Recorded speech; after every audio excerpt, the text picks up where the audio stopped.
King of the Nerds review. Hey, what's up everyone? This is my review of King of the Nerds. King of the Nerds is a TBS reality show that consists of 12 people in two teams. And those two teams this season is called House Hulavu and Team Smash. And they compete each week in Nerd Offs and Nerd Wars. A Nerd War is two teams competing against each other for really cool prizes. And the losers have to send two of their players in the Nerd Off. A Nerd Off can consist of anything. It doesn't necessarily have to do with the first event in the Nerd War. So without further ado, oh yeah, and one more thing. They're competing for $100,000 and a team and the chance to sit upon the throne of games, which is really, really cool. So without further ado, here's my review of King of the Nerds. Peace. The hosts for this awesome show are Robert Carradine and Curtis Armstrong, known for their roles as Louis Skolnick and Dudley Booger Dawson, respectively, in Revenge of the Nerds series. Introducing next the competitors, Team House Hulavu and Team Smash.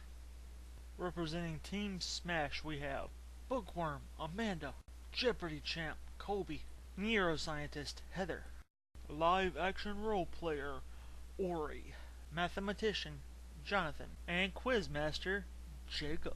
And now playing for Team House Hulavu, marine biologist Ben, NASA engineer Caitlin, professional cosplayer Lily, gamer Rachel, comic book nerd Todd, brony and Eagle Scout Thomas. Well, now that you know the contestants, let's get started with my review of episodes 1, 2, and 3 of King of the Nerds. I'm only doing 1, 2, and 3 because that's what they got so far, so enjoy. Episode 1, Judgment Day. The teams are pre-chosen by Robert and Curtis, which leads them into the Nerd War, which is a competition to build a Rube Goldberg machine unveiling the name of their team flag. Team House Hulavu won this Nerd War, causing everyone to get to know each other and sending Jacob and Ori into the Nerd Off, which was a competition of anime, manga, and kaiji or kaija or however you say it, trivia, in which they beat in which they destroy a little sector of a little town called Little Tokyo. And it was a close Nerd Off, a very close Nerd Off. I mean, boom, bam, boom, everybody was going, yay, yay, go him, go you, I hope you stay, yo, yeah. And in the end, Ori was successful against Jacob, sending him off into the sunset. And that's it for episode 1. Oh, I forgot to mention one more thing. The winners of the first Nerd War received a Comic-Con survival guide from ThinkGeek.com. Check them out. Episode 2, and now for something different. In this, the teams must create their own cosplay-themed sci-fi little plays in which they must tell a story about how robots must can develop feelings. And they get, and their prize for winning this Nerd Off is a $250 gift code to buycostumes.com.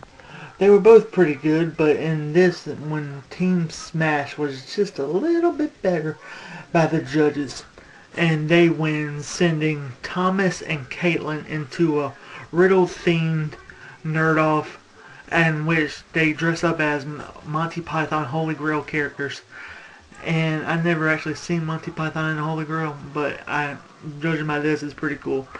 And the Nerd War was Caitlin and Thomas trying to answer different riddles. Close Nerd War again, very close.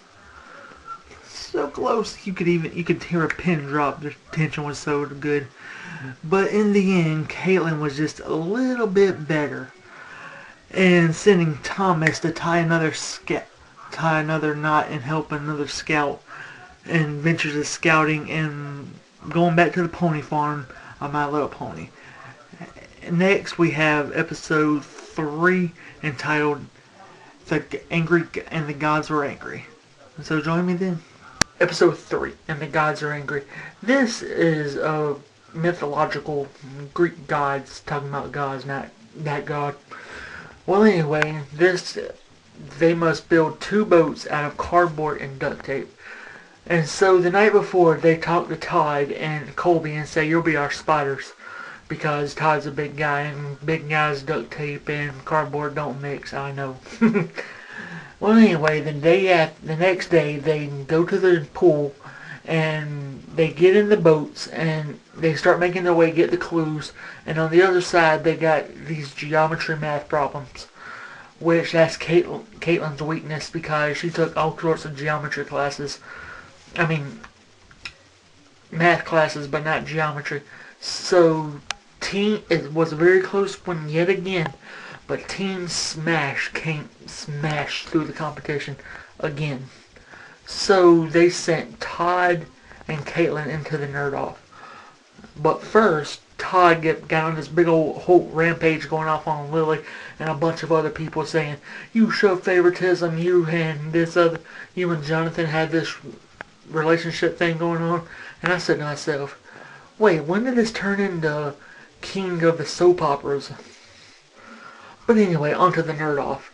It was a Greek mythological matchup game. What they had to do was they had to match up the artifacts that were up on some stairs over here to the god, and they had to fight through a sumo wrestler. So, at first it was kind of close, but then Todd just started messing up, going on all these other things.